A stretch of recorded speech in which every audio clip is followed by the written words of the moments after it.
बांकेलाल लाश की तलाश चित्रांकन बेदी लेखक तणु कुमाबाई संपादन मनीष चंद्रगुप्त। विशालगढ़ के राजोद्यान के एक सुनसान कोने में बड़के छुटके काम बहुत ही सावधानी से होना चाहिए। आप चिंता ना कीजिए, किसी को कानो कान खबर ना होगी। तो फिर यह पेशगी रख लो, शेष काम हो जाने के बाद। काम हुआ ही समझो। उधर महामंत्री धर्म सिंह की देखरेख में राजमहल को दुल्हन की तरह सजाया गया था। शाबाश, मुख्य द्वार से पंडाल तक फूलों की दरी बिछा दो। इस सजावट का कारण था राजा विक्रम सिंह के पुत्र का नामकरण समारोह। पूरे नगर के अलावा आसपास के राज्यों के राजाओं को भी रात्रि भोज में आमंत्रित किया गया था और तैयारी बहुत जोरों पर थी। 56 तरह के व्यंजन, वाह शरीफ चंद, आज तो दावत का मजा आ जाएगा। महाराज और स्वयं महारानी स्वर्णलता के कक्ष में नए नए राजकुमार के साथ उपस्थित थे। रानी स्वर्णलता, देखना, हमारा बेटा एक ना एक दिन हमारा नाम जरूर रोशन करेगा। हाँ जी, आप ठीक कहते हैं। ईश्वर की कृपा से हमारा बेटा एक दिन चांद की तरह जरूर चमकेगा। तभी एक सैनिक ने प्रवेश किया। महाराज की जय हो। कहो द्वारपाल, हमसे क्या काम है? महाराज, लालगढ़ का कोई व्यक्ति आपसे मिलना चाहता है। लालगढ़? लेकिन इस समय हम उससे कैसे मिल सकते हैं? उसे आज हमारी दावत की में शामिल होने के लिए निमंत्रण दो। हम कल संध्या के समय उससे अवश्य भेंट करेंगे। क्षमा करें महाराज, उसकी हालत बहुत दयनीय है, शायद वह कल तक जीवित ना बच सके। यह सुनकर राजा विक्रम सिंह के होश उड़ गए और उनके मुंह से निकला, क्या? कहाँ है व्यक्ति? हम उससे इसी समय मिलना चाहते हैं। आइए महाराज, चिकित्सालय में राजवैद्य उसे होश में लाने की चेष्टा कर रहे हैं। फिर जैसे ही राजा विक्रम सिंह वहां पहुंचे, महाराज। ओह, इसकी हालत तो वाकई खस्ता है। राजवैद्य जी, क्या हुआ इसे? यह भुखमरी का शिकार है महाराज। गुर्दे बिल्कुल बेकार हो चुके हैं, बचने की कोई संभावना दिखाई नहीं पड़ती। क्या कहा? भुखमरी? क्या हमारे राज्य में कहीं भुखमरी से भी लोग मर रहे हैं? महाराज की जय हो। महाराज, मैं लालगढ़ का रहने वाला हूँ। मेरा नाम लकिया है। और वह अपनी बार बताता चला गया। महाराज, लालगढ़ को वीरान होने से बचा लीजिए। वहाँ भयंकर सूखा अकाल पड़ा है। गिद्धों की भूखी निगाहें गिरती हुई लाशें ढूंढ रही हैं। अगर आपने शीघ्र ही वहाँ अनाज पानी की व्यवस्था ना की तो सैकड़ों इंसानों की हत्या का पाप आपके सिर पे होगा महाराज। हे राम! इतना कहते ही उस व्यक्ति ने दम तोड़ दिया। इस जानकारी के पश्चात राजा विक्रम सिंह अत्यंत गंभीर हो उठे थे। फिर बोले, ये कैसा दुर्भाग्य है। हम यहाँ दावत का प्रबंध कर रहे हैं और उधर लालगढ़ के निवासी भुखमरी का शिकार होकर दम तोड़ रहे हैं। महाराज, हमें लालगढ़ के निवासों के लिए तुरंत ही भोजन पानी और धन की व्यवस्था करनी चाहिए। कुछ देर बाद महामंत्री धर्म सिंह के साथ 10 बैलगाड़ियों में खाने पीने का सामान मध्धन लाद दिया गया है महाराज। लेकिन एक समस्या है, इस सारे सामान को किसी देखरेख में भेजा जाएगा? मैं स्वयं चला जाता हूँ महाराज। नहीं महामंत्री जी, अगर आप चले गए तो फिर मेहमानों की उचित देखभाल कौन करेगा? और सेनापति भी इस समय सीमा की गश्त पर हैं। तभी महाराज विक्रम सिंह के विशेष सलाहकार हंसमुख ने वहां प्रवेश किया और कहा, महाराज, आप हमारे बांकेलाल जी को क्यों भूल रहे हैं? इस व्यर्थ कार्य के लिए बांकेलाल से सर्वश्रेष्ठ व्यक्ति दूसरा कोई हो ही नहीं सकता। बांकेलाल? बांकेलाल जी वहाँ? सबके मुंह से एक साथ निकला। हंसमुख, तुमने तो हमारी समस्या चुटकी में बजाते ही हल कर दी। गुस्ताखी माफ महाराज, बंदा इसी काम की तो तनख्वाह पाता है। विक्रम सिंह ने तुरंत आदेश दिया, महामंत्री जी, आप फौरन बांकेलाल को हमारे पास भेजिए। जबकि बांकेलाल उधर इस समय बदन की कसरत कराने में लगा हुआ था, शरीर बनाने के लिए। हे लाल लंगोटी वाले, अगर तेरी कृपा का भंडार इसी तरह खुला रहा तो मैं जल्दी ही इस लायक बन जाऊंगा कि इन मशहूर जामा पहलवान को भी चुनौती दे सकूंगा। जय बजरंगबली। और बोले, शंकर, तुमसे तो केवल इतनी ही प्रार्थना है कि बस तू मुझे काम धाम से कुछ दूर ही रखना। जय बोले शंकर। बांकेलाल अभी सोच ही रहा था कि तभी संकट की घड़ी आन पड़ी। बांकेलाल जी, आपको तुरंत महाराज ने याद किया है। अरे महामंत्री धर्म सिंह जी, आप आइए आइए। परंतु मन ही मन बोला, क्यों सेठ, कहीं कोई मुसीबत डालने ही तो नहीं आया। परंतु सामने महाराज ने याद किया है। ओह, आप चलिए, मैं भी वहां पहुंचता हूँ। जी, लेकिन कार्य बेहद महत्वपूर्ण है, आप शीघ्र अति शीघ्र राज दरबार पहुंच जाइए। महामंत्री के जाते ही बांकेलाल तैयार होकर राज दरबार की ओर चल पड़ा।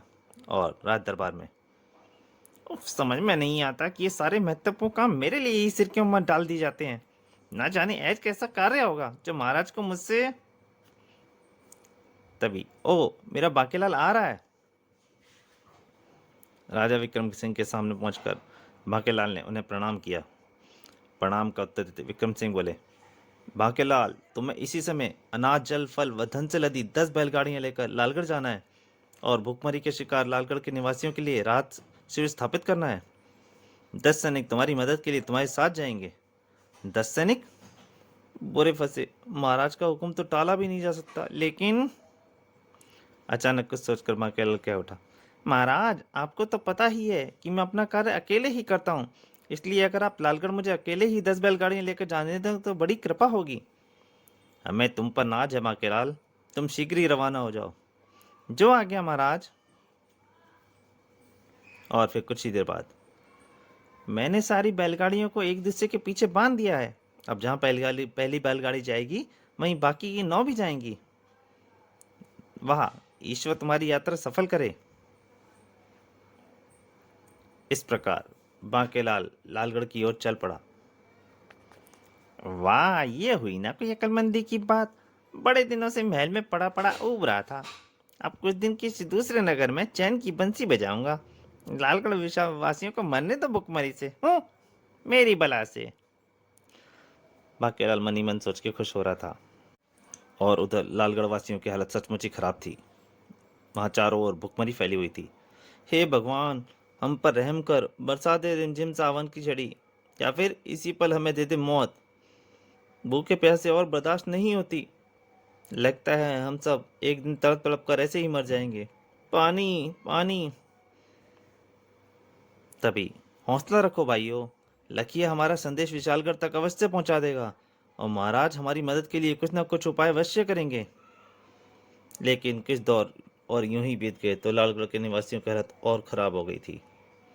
उफ, लगता है लखिया हमारा संदेश महाराज तक नहीं पहुंचा पाया, अन्यथा महाराज हमारी मदद के लिए अन्न जल अवश्य भेजते। पानी। काश हम गांव छोड़कर ही कहीं चले गए होते। कि कैसी बातें कर रही हो पार्वती, पुरखों की जमीन को क्या ऐसे ही छोड़ जाते? हम यूं ही पैदा हुए हैं, यहीं मरेंगे। जबकि लालगढ़ के निवासियों की मुसीबतों से दूर बांकेलाल राग रंग में डूबा हुआ था। शीघ्र ही बांकेलाल ने सारी जमा पूंजी अपने ऐशो आराम पर उड़ा डाली। फिर एक दिन, ओह, केवल कुछ ही स्वर्ण मुद्राएं बची हैं, अब मुझे महल लौट चलना चाहिए। 10 खाली बैलगाड़ियां एकत्रित कर वह वापस महल की ओर लौट पड़ा। राह में, क्यों ना लालगढ़ भी होता चलूं, कोई कहानी गढ़कर वहां के लोगों को सुना दूंगा और इन बच्ची मुद्राओं को थोड़ा भोजन खरीद कर उन्हें शीघ्र सौंप दूंगा। वरना भी मेरी शिकायत बांकेलाल की शिकायत विशालगढ़ से भी तो पहुंच कर सकते हैं। ऐसा सोच उसने बैलगाड़ियों को लालगढ़ की ओर कर दिया। उधर लालगढ़ के निवासी अब मृत्यु की प्रतीक्षा कर रहे थे कि अचानक एक तीव्र अट्टहास वहां गूंज उठा। हा हा हा हा। हे भगवान, यह कौन सी मुसीबत टूट पड़ी? नजर उठी तो सामने खड़ा था एक भयंकर राक्षस। हा हा हा, अब तुम में से कोई नहीं बचेगा ओ राक्षस। अब तो इतना भी दम नहीं कि उठकर भाग सके। राक्षस की बात सुनते ही लालगढ़ के निवासियों के चेहरे प्रसन्नता से खिल उठे। सभी लोग एक ही स्वर में चिल्ला उठे, राक्षस भाई, हम पर रहम करो और जितनी जल्दी हो सके हमें खाकर अपनी भूख शांत करो। आए, ये तो स्वयं मरने पर तारू हैं और इनमें तो इतना भी दम नहीं दिख रहा कि उठकर खड़े भी हो सके। लगता है ये खुद कई दिनों के भूखे प्यासे हैं। और राक्षस लौट पड़ा, ओ, इतने भूखे कंकालों को खाने से तो अच्छा है कि मैं खुद भूख से मर जाऊं। अरे राक्षस भाई, जीवित होकर कहाँ चल दिए? इसी पल उनमें से एक सैनिक चौंक कर कह उठा, अरे शायद कोई बैलगाड़ियों का काफिला आ रहा है। और उधर उन बैलगाड़ियों के उस काफिले को देखकर गांव वालों के अलावा दो व्यक्तियों के चेहरे और खिले उठे थे। बांकेलाल आ गया, छुटके, तीर कमान कस ले। कब वक्त ना जाने इतने दिनों बाद क्यों पहुंचा है। हमारा तो सारा खाना पीना भी कल ही खत्म हो गया था। इसे छलनी करने में अब जरा भी देर नहीं लगाऊंगा। जरा निकट तो आने दे इसे।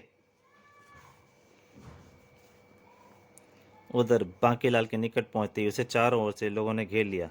यह देखकर बांकेलाल गंभीर स्वर में बोला, भाइयों, मेरा नाम बांकेलाल है। मुझे आपकी हालत देखकर सचमुच बहुत रोना आ रहा है, लेकिन मैं क्या करता। विशालगढ़ से लालगढ़ के रास्ते में भीषण आंधी तूफान में फंस गया। सारा खाना पीना भी बर्बाद हो गया। जो कुछ बच गया उसे लेकर सीधा चला आ रहा हूँ। 2 दिन से मैंने भी अन्न का दाना नहीं चखा। आपसे विनती है, इस भोजन को ग्रहण करें और मेरी शिकायत महाराज से मत करें, वरना मैं कहीं का नहीं रहूँगा। यह सुनकर गांव का मुखिया प्रसन्न होता हुआ बोला, अरे तो इसमें रोने की क्या बात है। हमें तो आपका शुक्रिया अदा करना चाहिए कि आप देरी से यहाँ पहुँचे। क्या मतलब? जी हाँ बांकेलाल जी, अगर आप यहाँ थोड़ी सी पहले भी आकर ये सब सामग्री लेकर आ गए होते तो आज शायद हम सब जीत ना रहते। मैं कुछ समझा नहीं, बांकेलाल आश्चर्य से बोला। मुखिया ने राक्षस के आने को लेकर भूखे के चले जाने की सारी बात बता दी। अगर आप आज से पहले भोजन ले आते तो यकीनन हम उसे ग्रहण करते और स्वस्थ हो जाते। इस अवस्था में राक्षस हमें खाए बिना, अपना भोजन पानी किए बिना वापस यहाँ से नहीं जाता। ओह तो ये बात है। आप तो हमारे लिए जीवनदाता बनकर आए हैं। आपके दर्शन पाकर हम धन्य हो गए। फिर भला शिकायत कैसी। और सभी बांकेलाल की जय जयकार उठे। बोलो बांकेलाल की जय, बांकेलाल जी की जय। वाह रे प्रभु, तेरी माया यहाँ भी अपना चक्कर चला दिया। उसी पल हा, आखिर मेरा शिकार मिल ही गया। अरे बाप रे, ये राक्षस तो फिर लौट आया। मर गए। इन सब में मैं ही सबसे हट्टा कट्टा हूँ। ये मुझे बिना डका लिए ही हजम कर जाएगा। वो कहाँ फंस गया रे मैं। बांकेलाल इतना सोच ही रहा था, पर उधर छोटे और गुटके ने उसके ऊपर तीर छोड़ दिया। छोड़ दे तीर। ये गया। उधर बांकेलाल उछल कर राक्षस के पाँवों में गिर पड़ा। राक्षस जी, क्या आप करे, मुझे जाने दो। मुझे खाकर तो आपका जायका भी बिगड़ जाएगा। आप चाहें तो बैलगाड़ियों से जुते सारे बैल खा लीजिए। लेकिन लेकिन अरे, तभी दोनों तीर उस राक्षस के पेट में आकर घुस गए थे। और वह वहीं गिर पर मर गया, जबकि वो दोनों तुरंत छुट गए और उसने तुरंत भाग चुके थे। भागो। ओह, अगर मैं ठीक समय पर राक्षस के पाँव में नहीं गिरता तो ये सभी तीर मेरे सीने में आ चुके होते। राक्षस मारा गया, राक्षस मारा गया। गांव वाले जबकि खुश हो चुके थे। लालगढ़ निवासियों ने बांकेलाल को प्रसन्नतापूर्वक खड़ा किया, फिर बोले, आपने तो कमाल कर दिया बांकेलाल जी। राक्षस को कैसे चतुराई से मारा। मैं लेकिन एक बात समझ में नहीं आई, आपके दोनों साथी भला भाग क्यों खड़े हुए। और अभी बांके कुछ कह पाता तभी आकाश में तीर गड़गड़ाहट से गूंज उठा। फिर देखते ही देखते काले काले बादल उमड़ कर आए और वर्षा होने लगी। और हाँ, भगवान ने हमारी सुन ली, अब कोई भूख प्यास से नहीं मरेगा। बांकेलाल जी के शुभ चरण हमारे लालगढ़ में पड़ते ही हमारी सारी मुसीबतें दूर हो गईं। और बांकेलाल की जय जयकार उठी। बोलो बांकेलाल की जय, बोलो इंद्र देवता की जय। अब मुझे तुरंत यहाँ से चल लेना चाहिए। फिर बांके अपनी जय जयकार सुनने के लिए वहाँ नहीं रुका और एक बैलगाड़ी लेकर वापस विशालगढ़ की ओर चल दिया।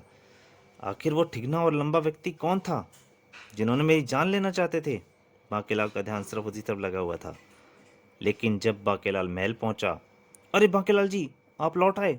आपको तुरंत महाराज के पास भेजने की आज्ञा है। महाराज के पास? ओह। मुख्य द्वार पार कर बांकेलाल जैसे ही आगे बढ़ा कि अरे बांकेलाल जी, आप तुरंत महाराज से मिल लें। कमाल है, जो भी मिलता है वही बांगराज जी के पास जाने के लिए कह रहा है। कुछ और आगे जाने पर, ओ बांकेलाल जी, आप लौट आए, आपको फौरन महाराज से मिलना चाहिए। और महाराज के कक्ष में पहुंचते ही बांकेलाल का हृदय एक आशंका से कांप उठा।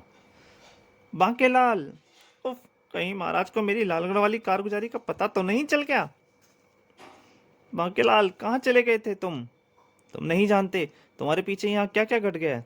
आखिर हुआ क्या महाराज। महामंत्री धर्म सिंह का खून हो गया है और लाश भी गायब है। खून? महामंत्री धर्म सिंह का खून, लाश गायब? मुझे पूरी बात बताइए महाराज, आखिर हुआ क्या है?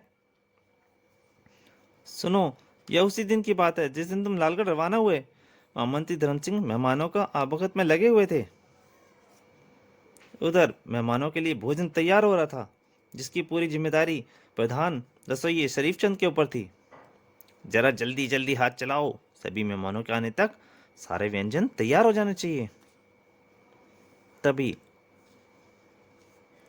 उसने कुछ आवाज सुनी। ओ महामंत्री जी, आप? हाँ, मैं तेरी योजना समझ चुका हूँ दुष्ट। तुझे अब तुझसे ये उम्मीद नहीं थी, लेकिन मैं अब तुझे सजा दिलवाए बिना नहीं रहूंगा। ओह, तब तो मुझे आपका खेल ही खत्म करना पड़ेगा। और उस आदमी ने धर्म सिंह की छाती में का चाकू घुसा दिया, खचाक। इतना सुनते ही शरीफ चंद भय के मारे जोरों से चिल्ला उठा, खून खून, महामंत्री जी का खून हो गया! महामंत्री जी का खून? क्या? पलक झपकते ही यह खबर महाराज तक भी पहुंच गई और खबर सुनकर सभी सकते में आ गए। क्या कहा? महामंत्री धर्म सिंह जी का खून हो गया? हे प्रभु! महामंत्री जी का खून, महामंत्री जी का खून! हम भागे भागे वहां पहुंचे। शरीफ चंद ने डबकते हुए हमें उस संकेत से बताया, उधर वहां पड़ी है महामंत्री जी की लाश। ओह! हम सैनिकों के साथ उस स्थान पर पहुंचे। कहाँ है लाश? लाश यहीं होनी चाहिए थी। हत्यारे ने यहीं महामंत्री पर छुरे से वार किया था। यह देखिए महाराज, खून! उफ, इसका मतलब ये सच कह रहा है कि महामंत्री जी का खून किया गया है। लेकिन शरीफचंद, अगर यहाँ खून हुआ है तो फिर लाश कहाँ है? और जब काफी देर की तलाशी के बाद भी हमारी समझ में कुछ नहीं आया, तो यह रहस्य के बाद हमने आदेश दिया, सैनिकों, लाश की तलाश में महल का चप्पा चप्पा छान मारो और हत्यारा को ढूंढने के लिए गुप्तचर भेजो। हत्यारा किसी भी सूरत में बचकर नहीं निकलना चाहिए। जाओ, जल्दी करो। जो आज्ञा महाराज। हम चप्पे चप्पे की तलाशी शुरू कर देते हैं। तो दोस्तों, बांकेलाल और लाश की तलाश का पहला भाग यहीं तक। इसके दूसरे और अंतिम भाग में जल्दी ही आपके सामने हाजिर होऊंगा। तब तक के लिए नमस्कार।